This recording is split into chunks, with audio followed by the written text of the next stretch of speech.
Oi para todo mundo, falando da Parashá, o Rabbeinu Roni Hadid e eu, Meir Kalmus. A gente está na Parashat Shmot, o primeiro livro da segunda parte, né? Êxodos, a saída do povo de Israel, o começo da redenção do povo de Israel. Famosa história, talvez a história mais famosa de toda a história, quando Paró decreta que as crianças homens vão ser mortas. E a mãe de Moshe Rabbeinu, quando tem ele, resolve colocar ele numa cestinha. Yochevet. Na verdade, para mim sempre foi um pouco difícil também, que ideia foi essa, né? Eu não sei. Imagina se você é uma mãe que estão perseguindo todo mundo, as crianças, mesmo na época do Holocausto, épocas difíceis para o povo de Israel, como a expulsão da Espanha, etc. Acho que nunca ninguém teve uma ideia tão exótica, tão louca de pegar uma criança, colocar numa cestinha e colocar no mar, como quem dizendo não tem chances. Isso mostra, na verdade, o pânico que estava também, né? Que tinha certeza que era ou isso ou morrer, talvez, da cidade. Quer dizer, como quem dizendo, o que eu vou fazer? É melhor colocar aqui do que ver ele morrendo. Mas, por outro lado, por trás disso tem que ter uma ideia, talvez, né? O que vem a trazer, o que vem ajudar a colocar o Moshe no mar, e ele vai sair de lá, e o que a história quer mostrar pra gente? Sim. Com a história da cestinha. De certa maneira, apesar de todo esse ato exótico, botar essa cestinha de vime com o bebê na margem do Nilo, numa área assim, de certa maneira eles cumpriram um decreto do faraó, que o decreto do faraó era botar as crianças, jogar eles no rio. Eles fizeram isso. Eles não cumpriram talvez ao pé da letra ou no espírito do decreto, mas ele foi cumprido o decreto. Quer dizer, talvez tinha aqueles Sagninim, né, que aqueles mágicos que dizem que o Paró tinham, que eles falaram que hoje nasceu o Salvador de Israel. E aí está escrito que a gente não vê se ele é homem, começaram a jogar todo mundo no mar, tanto os judeus e não judeus até também. Os egípcios também começaram a serem, assim que Rashi traz na Parashá, porque ele entrou em pânico, o Paró, né? E talvez o que você está falando é certo, talvez isso que ela colocou isso na cestinha, eu nunca pensei nisso. O decreto foi feito. Enganou também todos os mágicos do Paró, como quem dizendo, Paró, a gente está vendo que já foi atirado para o mar. Ninguém podia dizer que eles foram contra o decreto do governo. Eles cumpriram. Mas a ideia, por que a Torá traz essa história? E por que tem essa início da vida de Moshe tão peculiar de começar assim? E o que também é mais interessante na história é que quem salva Moshe é a filha do faraó, que ela, nada mais nada menos, está sendo a pessoa que mais está indo contra o decreto do próprio pai. Por outro lado, você pode falar, vamos falar um pouco de nível de espírito de Brasil. Tudo bem, é filho do governante, ele pode fazer o que ele quer, às vezes, né? A filha do governante, a lei não se aplica a ela. Mas se a gente for ver a coisa em outra ótica, ela está sendo a maior dissidente que está tendo. E o que quer dizer toda essa história? Que jogar o Moisés no rio, igual todo mundo que está sendo jogado, e botar ele na cesta. E a filha do faraó, ela que cuida dele. Ele é criado dentro da corte, como filho ao ponto que o nome Moshe, isso os nossos comentaristas eles aceitam esse perush, que Moshe em egípcio quer dizer filho ou menino. Quer dizer, um nome, isso que Minamai Meshitiu, que da água foi tirado, os comentários falam que é um termo que a Torá pôs em cima. Machá em hebraico é tirar, né? Tem que explicar para os ouvintes. Então, tirar. Foi tirado da água. Foi tirado da água, mas não exatamente se adapta. Meshitiu, porque não é exatamente conjugado certo. Então, parece que foi algo que foi montado em cima de um nome que pode ser que ele é egípcio. Então Moshe tem um nome egípcio, ele começa uma vida egípcia, e a gente estava falando antes de começar aqui a gravação que é como se fosse um nascimento novo que está começando, é uma vida nova. E tem alguns personagens da Bíblia que começam uma vida estágio 2, Moshe aqui nesse caso, e o Isaac, filho de Abraão, depois que teve o sacrifício dele, que ele sobreviveu, uma vida nova. O Ismael, quando ele foi jogado no deserto, começa uma vida nova. Tem vários personagens assim. E a pergunta é por que isso? O que isso vem dizer? Sobre esse aspecto da ele crescer no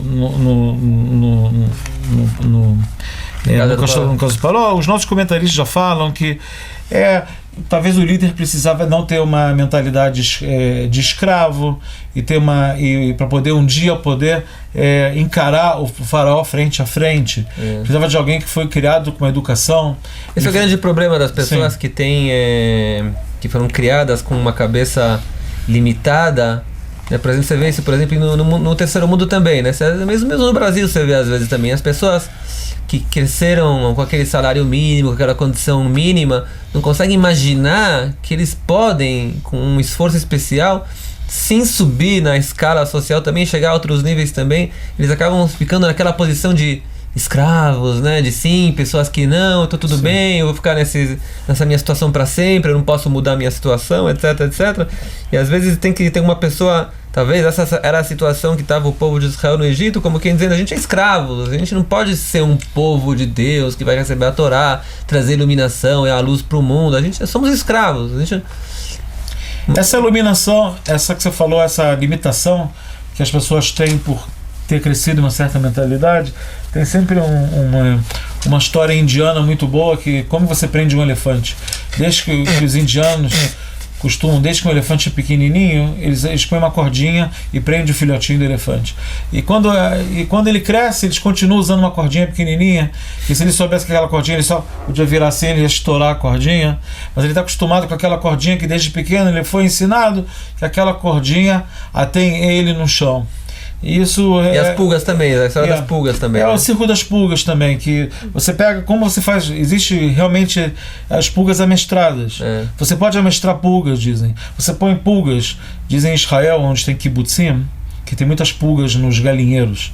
Você pode levar lá um vidro de maionese e encher de pulgas. E aí você tampa o vidro, e você escutar um pá, pá, pá, pá, pá, as pulgas lá dentro pulando, e as pulgas é um despileia teva, é uma das milagres da natureza. Pulam mais alto do que... Ela pula, tipo 3G, 4G o que ela pula, igual uma pessoa pular daqui até metade da cidade, uma pulga pulando. E aí você escuta um barulho horrível delas batendo no vidro. Depois de um tempo você não escuta mais nenhum barulho, porque elas aprenderam a pular exatamente a uma certa altura para não bater a cabeça na tampa. Aí você amestrou elas só sabem pular. Você pode abrir a tampa, ninguém vai pular para fora. Então, para não sentir essa dor, realmente as pessoas têm uma mentalidade que, e talvez nesse caso é um dos motivos que os sábios atribuem a criação de Moshe no palácio real. Agora, sobre esse negócio de segunda criação, da pessoa nascer de novo, é interessante que o Moshe, ele é o objeto do que está acontecendo. Você não pode dizer que ele é o salvador que não está na história.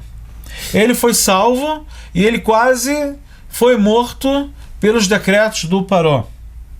Quer dizer, numa hora futura que Deus tenta convencer ele de ser o salvador, de ser o emissário, ele não aceita no início. Os sábios dizem que durante uma semana Deus tentou convencer ele de ser o emissário e tal. Existe um lado que Moshe não pode negar, que ele é parte do negócio. Ele não nasceu em outra terra, ele não veio de fora. Ele estava no drama. A cesta de vinho podia ter furado, ele ter sido morto como os outros milhares que morreram lá. Quer dizer, ele não está fora do contexto. Ele está dentro do contexto. Ele faz parte da história desde o início. Não é alguém que aterrissou de outro lugar. E isso deve ter um significado.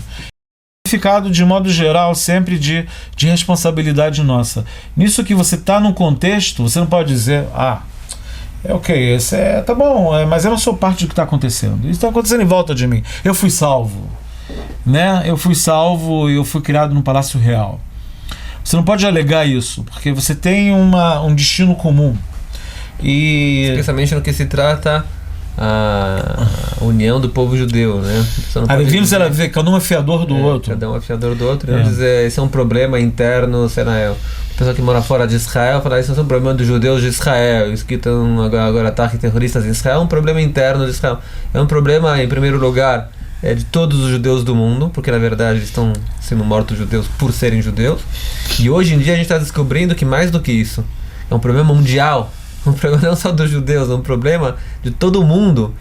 A gente gritou tanto tempo aqui, né, falando, né, que vocês vão ver que o terrorismo começa em Israel, mas no final das contas ele vai se abranger para todo mundo dava risada da gente, né? Sim. As perseguições aos judeus é só um símbolo do que toda a humanidade acontece com ela, realmente. Isso é legal que a gente falou anteriormente uma das vezes aqui, que como é que Deus fala com a gente, que a gente tem que estar sensível ao contexto.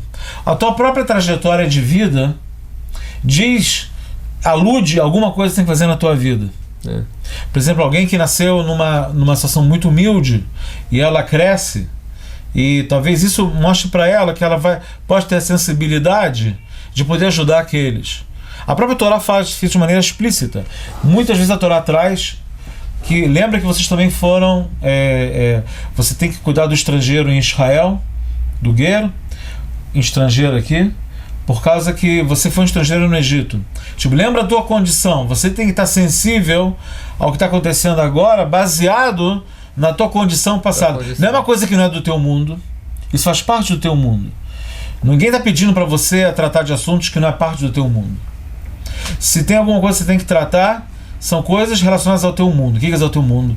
Alguma coisa que foi da tua trajetória de vida, alguma coisa que te marcou, alguma coisa que você está ligado, que você tem essa capacidade de poder ajudar a cooperar.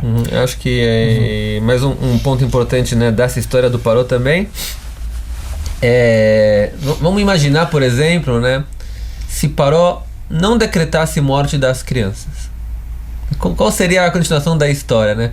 Às vezes tem aquelas novelas que falam, você escolhe, né? O que aconteceria? Qual roteiro possível? Você escolhe um outro roteiro. Sim. O Paró viu que vai nascer alguém, um salvador, ele fala, tá bom, se aparecer eu vou me virar, por enquanto eu não faço nada. O Moshe Rabbeinu ia nascer na casa dele, ia crescer como um escravo, como todos os escravos, e talvez nada fosse acontecer na continuação.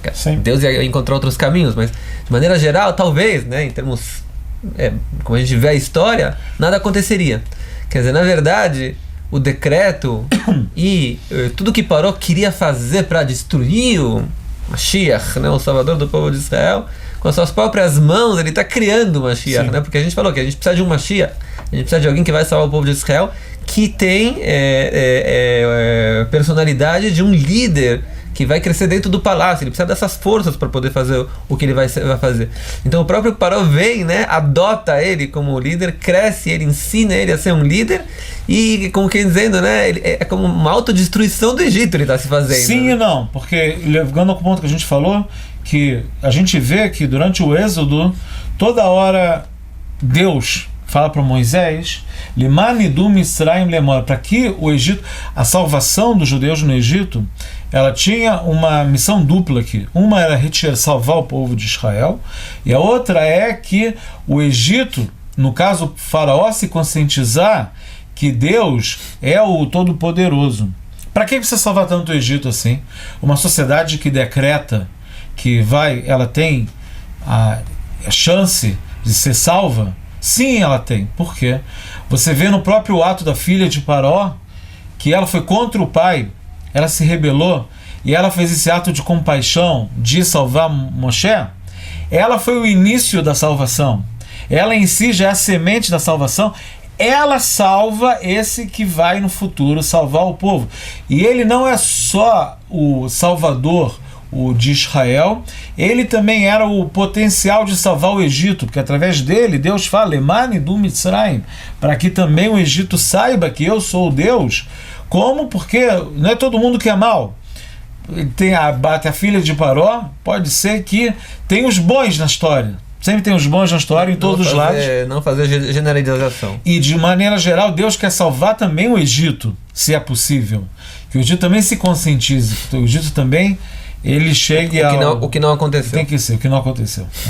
Então, quer dizer, no final das contas, o Egito foi terminado, mas mais uma vez, né, a gente vê os caminhos de Deus no final das contas, que a gente falou muitas vezes, né, que nem o GPS, sim, que você escolhe o caminho. Se você prefere que o caminho seja feito dessa maneira, tudo bem. Paró, se você prefere que o caminho seja feito que você tenta destruir o Mashiach, tudo bem, a gente pode usar você Sim. como utensílio para fazer isso. Se você escolher de fazer de outra maneira, isso pode vir sendo de maneira mais agradável para vocês também. Isso que você falou que não aconteceu no final, lembra uma piada do humor judaico que fala que todas as festas judaicas, de certa maneira, eles tentaram destruir a gente, no final a gente ganhou, agora vamos sentar e vamos comer alguma coisa. E tem muito disso também nessa história toda, que no final acabou não sendo mais... Existia a possibilidade de que o roteiro era mais otimista, talvez menos épico, mas mais otimista, podia ter sido. Sim. Cada um dos odiadores, né, dos inimigos do povo de Israel, nos dá mais um dia de festa. Mais né? um dia No de futuro festa. a gente monta mais um dia de festa. Mais um em evento memória gastronômico também. Mais um evento gastronômico. Sim. Tá bom, se Deus quiser, a gente está se aproximando de Shabbat. Que você tenha também um bom evento gastronômico no Shabbat também, espiritual. Shabbat Shalom para todo mundo. Shabbat Shalom.